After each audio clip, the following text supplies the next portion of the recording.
அகர முதல் எழுத்தெல்லாம் ஆதி பகவன் முதற்றியும்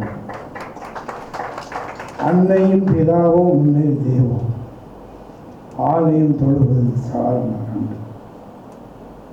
என்று ஆண்டோர் சொல்படி இன்று அன்பிற்கும் பாடலுக்குரிய அன்புக்குரிய அருள்மகன் பேரரசு அவர்கள் மிக அற்புதமாக ஒரு திருநூல் எழுதியிருக்கின்றார்கள். நூலின் வாயிலாக மிக பிரபலமானவர்கள் அவர்கள் எல்லாம் அற்புதமாக எழுதியிருக்கின்றார்கள். நான் ஒரு கிராமத்திலிருந்து வந்தவன், அவரும் கிராமத்தில் வந்தார். நமது பாரதிராஜா அவர்களும் கிராமத்தில் இருந்தார். கிராமத்திலிருந்து பட்டணத்துக்கு வருபவர்கள் வறுமையை போக்க வருகின்றார். அந்த வறுமைதான் அவருடைய வாழ்க்கையில் சீரோடும் சிறப்போடும் வாழ வைக்கும். இன்று பிஜேபி சகோதரர்கள் பிஜேபி தங்கத்திற்கு ஒரு காரணம் சினிமா நடிகர்கள், இயக்குநர்கள் எல்லோரும் தான். நமது அமரர்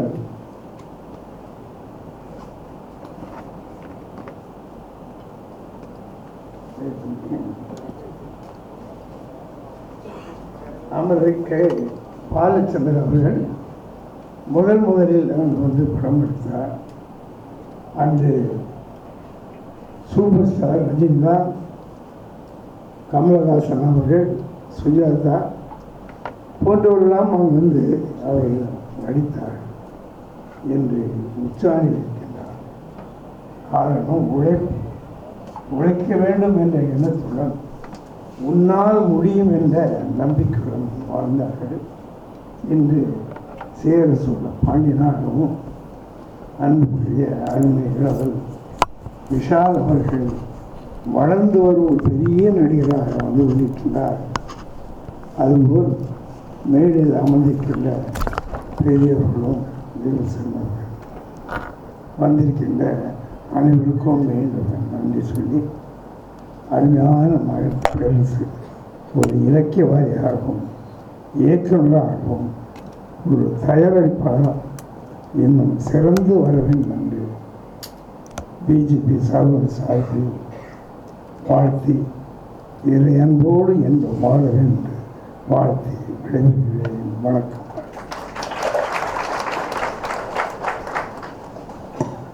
சிகரம் அசோசியேட் உரிமையாளர் சந்திரசேகர் அவர்கள்.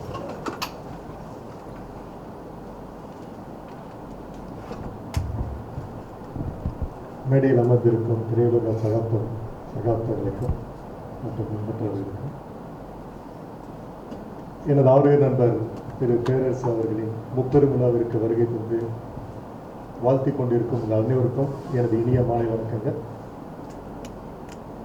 இது ஒரு முக்கியமான விழா, முப்பெரும் விழா அப்படிங்கிறத ரொம்ப அற்புதமாக திரு பேரரசர் சொல்லியிருந்தார். இந்த புத்தக வெளியீட்டு விழாவை நடத்தும்போது முதல்ல அவர் என்னை பிரமிக்க வைத்த பிரபலங்கள் அப்படின்னு புத்தகம் எழுதும்போது, என்னடா இவர் யார் யாரோ பிரபலங்களோட பழகின விஷயத்தெல்லாம் சொல்கிறத நம்மளுக்கு படித்து என்ன பிரயோஜனம் இருக்க போகுதுன்னு தான் நினச்சேன். நான் ஆக்சுவலி தப்பாக நினைக்க வேண்டாம். முதல்ல அவர் புத்தகம் கொடுத்து நான் படிக்கவே இல்லை. அதுக்கப்புறம் புத்தக வெளியீட்டெல்லாம் உங்கள் ஹாலில் தான் நடத்த போகிறோம் அப்படின்னு சொன்னோடனே, சரி அப்படி என்ன தான் இருக்குது அப்படின்னு பார்க்கணும் அப்படின்னு படித்தேன். உண்மையிலேயே பிரமிச்சிட்டேன்.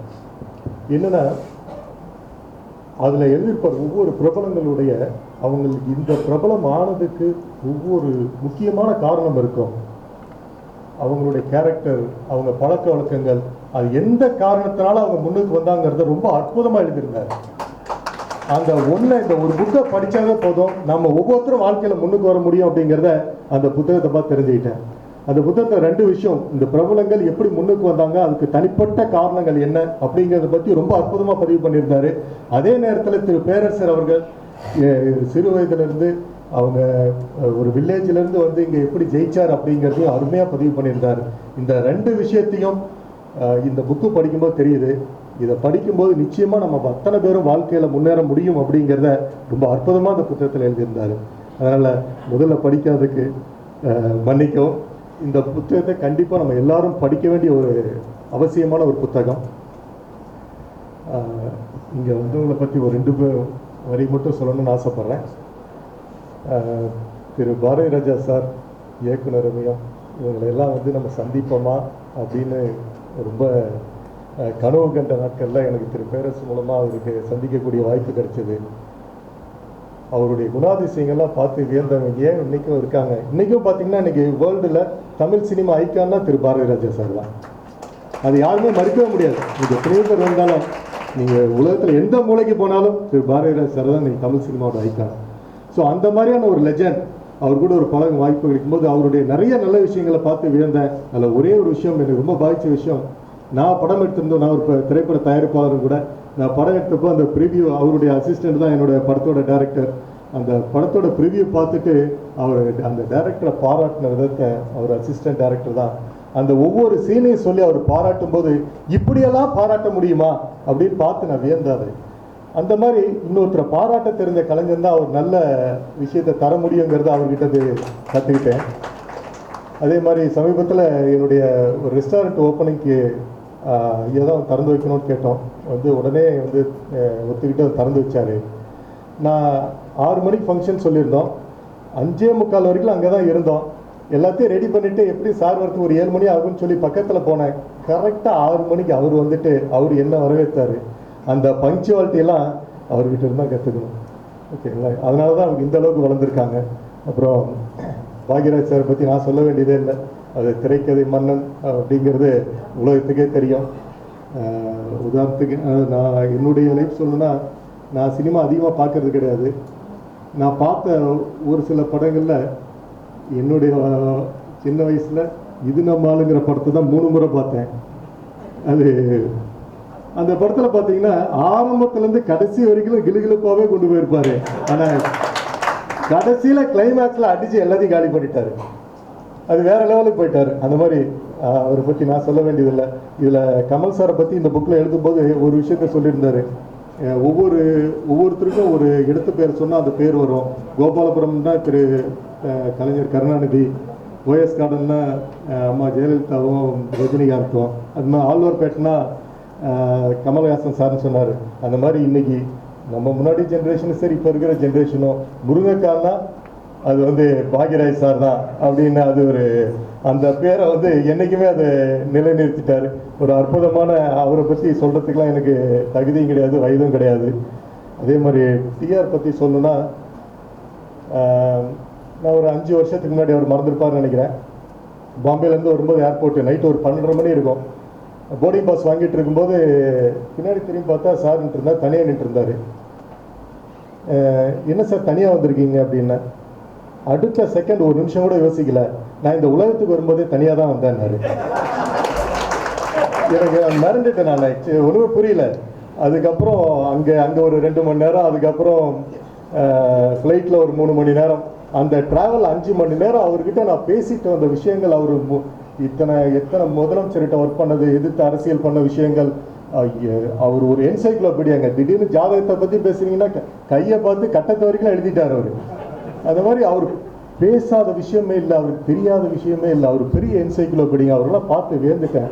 ஸோ இந்த காலகட்டத்தில் இவங்க 3 பேரையும் பார்க்கக்கூடிய சந்தர்ப்பம் கிடைச்சதுக்கு நான் மிகப்பெரிய புண்ணியம் பண்ணியிருக்கேன்னு நினைக்கிறேன். நிச்சயமாக நம்ம எல்லாருக்கும் அது ஒரு மிகப்பெரிய புண்ணியமாக இருக்கும். இவங்க அத்தனை பேரையும் கூப்பிட்டு இது ஒரு விழா எடுத்த திரு பேரரசு சார் நிச்சயமாக நம்ம அத்தனை பேர் வாழ்த்தணும் நிச்சயமாக. அதே மாதிரி திரு விஷால் சாரையும் இந்த நேரத்தில் பதிவு பண்ணி ஆகணும்.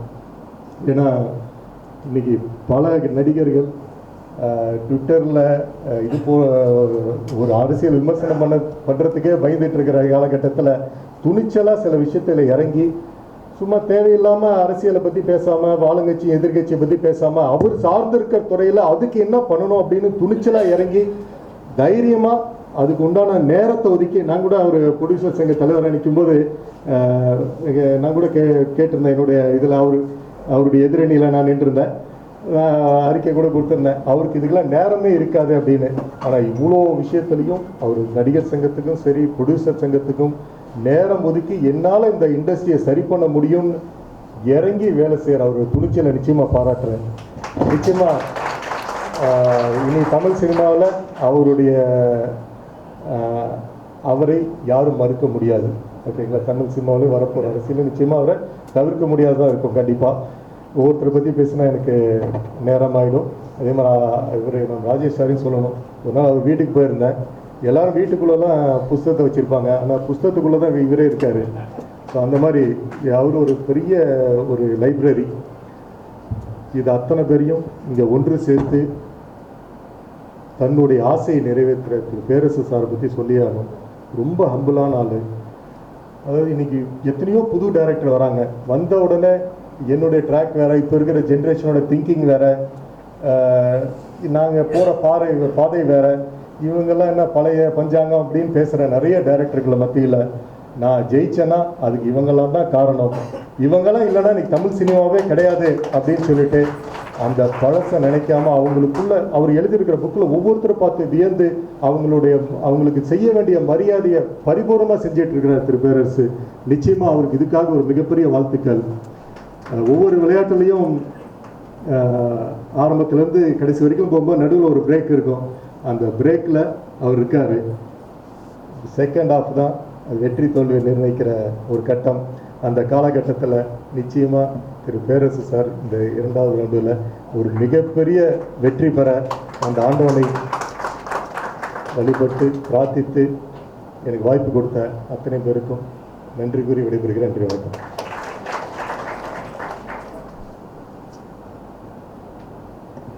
ஒருத்தர் பேச வர்றதுக்கு முன்னாடி சொல்லிடுறேன்.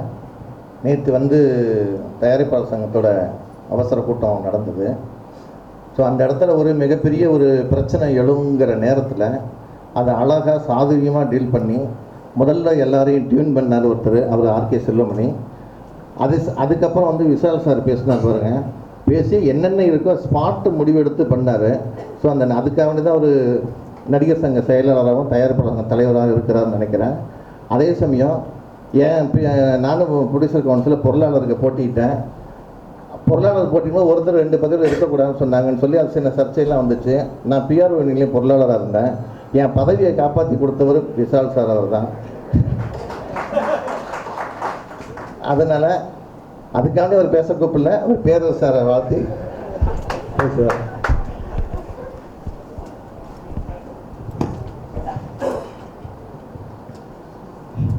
மேடையில் இருக்கிற பெரியவர்கள், முக்கியமாக தமிழ் சினிமாவின் பொக்கிஷங்கள் Bhagyaraj sir, Bharathiraj sir, T Rajendar sir மற்றும் பெரியவர்களும் இங்கே வந்திருக்கிற அனைவரும் பத்திரிகை நண்பர்களுக்கு என்னோட வணக்கங்களை தெரிவிச்சுக்கிறேன். பேரரசு சாருக்கு நான் உண்மையிலேயே முதல்ல நன்றி தெரிவிச்சுக்கணும். ஏன்னா குறிப்பிட்ட சில மேடைகளில் தான் சில விஷயங்கள் சைட் அடிப்போம்னு சொல்லுவாங்க. அந்த மாதிரி தான் 3 பேரும் ஒன்றா உட்காந்து பக்கத்துலேயே நின்று சைட் அடிச்சுருக்காங்க. ஏன்னா எப்பவுமே இந்த மாதிரி ஒரு வாய்ப்பு கிடைக்காது. இந்த மாதிரி ஜாம்பவங்கள் ஒரே மேடையில் பக்கத்தில் என்ன உட்கார வச்சது எனக்கு சில நேரத்தில் ரொம்ப பெருமையாக இருக்கும். நானும் அதே தமிழ் சினிமா துறை சார்ந்த ஒரு நடிகர் அப்படின்ற பெருமை அவங்க பக்கத்தில் உட்காரும்போது தான் உணர முடியுது. ஸோ பேரரசாருக்கு நான் நன்றி தெரிவிச்சுக்கணும். அதே சமயத்தில் வாழ்த்துக்களும் தெரிவிச்சுக்கிறேன். அவர் எழுதின புத்தகம் இன்னைக்கு வெளியிட போகிறாங்க. பேரரசர் பொறுத்த வரைக்கும் எல்லோருக்கும் தெரியும், ஒவ்வொரு ஊர் பேரை வச்சு ஒவ்வொரு கதாநாயகனோட படம் எடுக்கும்போது ரொம்ப அதிரடியாக, அதாவது not just the film but also box office collections. அவரோட மாஸ் ஹீரோ ஹேண்ட்லிங்ன்றது ஒன்லி குறிப்பிட்ட இயக்குநர்கள் தான் அது பயன்படுத்த முடியும். அதில் ஒருத்தர் பேரரசு சார். ஏன்னா ஒரு ஹீரோவை லவ் பண்ணி ஹீரோவை இப்படி காட்டினா மக்கள் ரசிப்பாங்க, இப்படி காட்டினா விசில் அடிப்பாங்க, இப்படி காட்டினா கை தட்டுவாங்க அப்படின்ட்டு ஒரு இயக்குனர் அது உணர்ந்து ஒரு திரைக்கதையோ கதை அமைச்சு கொடுக்கும்போது உண்மையிலேயே ஒரு ஹீரோஸ்க்கு ரொம்ப சந்தோஷமாக இருக்கும். பிகாஸ் லைக் பண்ணி அந்த கதாநாயகனை லைக் பண்ணி ப்ரொஜெக்ட் பண்ணுறது ஒரு சில பேர் தான் அந்த மாதிரி இருக்காங்க. என் பேரரசர் ஒரு படங்களே சொல்லப்படும். ஸோ இந்த புத்தகத்தில் கண்டிப்பாக தே வில் பி சார் சொன்ன மாதிரி they will be inspiring thoughts. ஏன்னா இப்போது நம்ம சினிமா துறையை பொறுத்த வரைக்கும் ஒவ்வொரு வாட்டியும் வந்து நம்ம கண்ணாடியை பார்த்துக்கிட்டு நம்மளே உற்சாகப்படுத்தி ஊக்கப்படுத்தி நம்ம வந்து போகிறது ஒரு பழக்கம். பட் அதை தாண்டி சில விஷயங்கள், சில இன்ஸ்பிரேஷன் வந்து அப்பப்போ தேவைப்படும், நடிகர்களுக்கு மட்டும் இல்லை, எல்லோருக்குமே. ஏன்னா இட்ஸ் அ வெரி, என்ன சொல்கிறது, ஒரு அன்பேலன்ஸ்டு லைஃப் ஸ்டைல் தமிழ் சினிமாவில். ஜென்ரலாகவே சினிமா துறை சார்ந்த அத்தனை பேரும் வந்து சரியான நேரத்துக்கு நம்ம சாப்பிட மாட்டோம், சரியான நேரத்துக்கு தூங்க மாட்டோம், ஒவ்வொரு 24 மணி நேரமும் யோசிச்சுக்கிட்டே இருப்போம். ஸோ அந்த அன்சர்டினிலாம் சில நபர்கள் வந்து இன்ஸ்பயர் பண்ணிக்கிட்டே இருப்பாங்க. கண்டிப்பாக இந்த புத்தகம் வந்து படிக்கும்போது ஐ திங்க் 100% வந்து ஏதோ ஒரு இன்ஸ்பைரிங் ஸ்டோரி இருக்குன்றது நம்புகிறேன். ஏன்னா அத்தனை பிரபலங்கள் இருக்காங்க.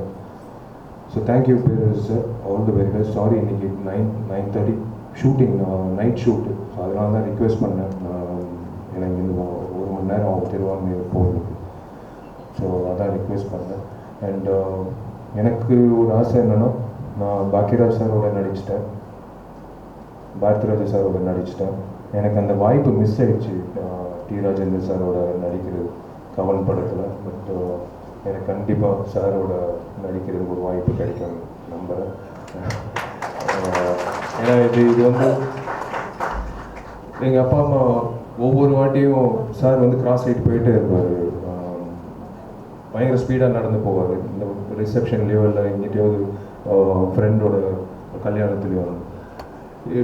இது அவருக்கே தெரியுமான்னு தெரியாது. பட் நிறைய ஃபேமிலி ஓரியன்ட், அதாவது இன்க்ளூடிங் லேடிஸ் வந்து they're big fan of your self confidence, they're big fan of, அதாவது அதான் இப்போ பேர் சார் சொன்னார், கதை, திரைக்கதை, வசனம், இயக்கம் எல்லாமே எடுத்துக்கிட்டு பண்ணுறது வந்து சாதாரண விஷயம் இல்லை. சில நபர்கள் தான் இருக்காங்க.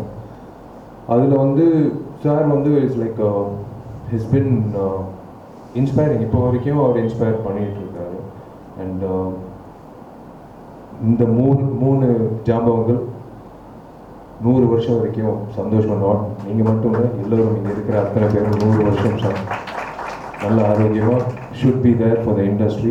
உங்களை பார்த்து தான் சார் நாங்கள் வந்து வி ஆர் மூவிங் ஃபார்வர்ட். இந்த தமிழ் சினிமா பொறுத்த வரைக்கும் எல்லாரும் சொன்னாங்க இந்த தயாரிப்பாளர் சங்கம், நடிகர் சங்கம் அப்படி அல்ல. என்னோட நோக்கம் வந்து நான் ஓப்பனாக சொல்லிடுறேன், இது நிறைய பேருக்கு வந்து புண்படுத்துகிற மாதிரி நான் பேசியிருக்கேன் அப்படின்னு சொல்லுவாங்க, நிறைய பேருக்கு வந்து புரியலன்னு சொல்லுவாங்க, நிறைய பேர் என்ன தனிச்சையாக செயல்படுறான்னு சொல்லுவாங்க. இல்லைங்க, இது வந்து நம்மளோட தாய், சோறு போடுற தெய்வம் இந்த தமிழ் சினிமா. அந்த தமிழ் சினிமா கரெக்டான பாதையில் போகணும் அப்படின்ட்டு நாங்கள் எல்லாம் விருப்பப்படுறோம். ஒவ்வொரு முறை சில இடைஞ்சல்கள் வரும்போது அதை வந்து தாண்டி இந்த தமிழ் சினிமான்ற ஒரு துறை கரெக்டான பாதையில் போகணுன்ற முயற்சியில் தான் நான் மட்டும் இல்லை, நாங்கள் எங்கள் டீம் சார்பாக நாங்கள் ஈடுபட்டுருக்கோம். கண்டிப்பாக பெருமை சேர்க்கிற அளவுக்கு டெஃபினட்டாக நல்லது நடக்கும் தமிழ் சினிமா துறையில். ஆர்கே செல்வமணி சார் மாதிரி ஒரு பெப்சி தலைவர், hats off to RK Selvamani sir. அவர் வந்து செயல்படுற விஷயத்தில் வந்து நல்லது நடக்கும் அப்படின்ற ஒரு நம்பிக்கை வந்து நம்மளுக்கே வருது. God bless Vikraman sir and RK Selvamani sir 2 பேரும் கரெக்டாக வந்து ஒரு பக்கபலமாக தூண்களாக இருக்க போகிறாங்கன்ற நம்பிக்கை இருக்குது. ஸோ நல்லது நடக்கும். And I wish Perarasu sir and Perarasu wife all the very best. இது ஒரு நல்ல நிகழ்ச்சி. God bless you. தேங்க்யூ.